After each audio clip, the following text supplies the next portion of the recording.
Party social media handles లో అడ్డగోలుగా ఇష్టం వచ్చినట్టు ఫ్రీడమ్ ఆఫ్ స్పీచ్ పేరుట గౌరవ ముఖ్యమంత్రి గారి గురించి, మంత్రుల గురించి, ఉన్నత అధికారుల గురించి నోటీసులు పెట్టడం జరుగుతుంది. నిన్న కూడా బీఆర్ఎస్ పార్టీ సోషల్ మీడియా హ్యాండిల్లో వాళ్ళు ఏదైతే గౌరవ ముఖ్యమంత్రి రేవంత్ రెడ్డి గారి గురించి కూడా అనుచిత వ్యాఖ్యలు ఒక పోస్ట్ చేయడం జరిగింది. ఎన్నో సందర్భాల్లో దీని గురించి మేము పోలీస్ శాఖ కూడా కంప్లైంట్స్ ఇవ్వడం జరిగింది.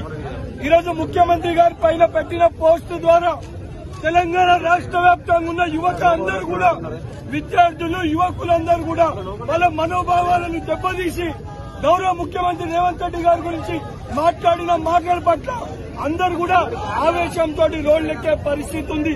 సో పోలీస్ అధికారులకి ఈరోజు మేము విజ్ఞప్తి చేస్తున్నాం. నిజామాబాద్ ఏదైతే జిల్లా పరిధిలో జిల్లా అధ్యక్షులు, అదేవిధంగా జిల్లా పరిధిలో ఉన్న నాయకులందరితో కలిసి నిజామాబాద్ సిపి గారికి ఒక కంప్లైంట్ కూడా ఈ రోజు మేము ఇవ్వడం జరుగుతుంది.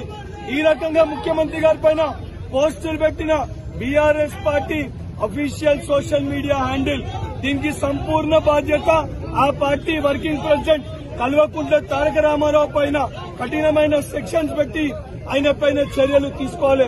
తీసుకోకపోతే, ఆ పోస్ట్ పైన రియాక్ట్ కాకపోతే తెలంగాణలో యువకులని ఆపే పరిస్థితి ఉండదు. పెద్ద ఎత్తున యువకులు, విద్యార్థులు రోడ్లపైకి వచ్చి ఆందోళన చేసే పరిస్థితి ఉంటుంది.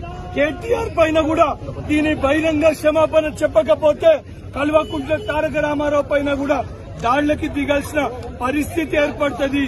ఈరోజు పోలీస్ అధికారులు మీరిక్కడ కొంతమంది యువకుల్ని అడ్డుకునే ప్రయత్నం చేస్తున్నారు.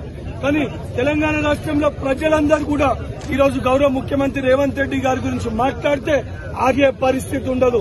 సో తక్షణమే దీనిపైన రియాక్ట్ అయి కేసులు పెట్టి కల్వకుంట్ల తారక రామారావు పైన, బీఆర్ఎస్ పార్టీ హ్యాండిల్ నడిపే వాళ్లపైన కఠినమైన చర్యలు తీసుకోవాలని చెప్పి మీడియా ద్వారా పోలీస్ శాఖ కూడా విజ్ఞప్తి చేస్తున్నాను.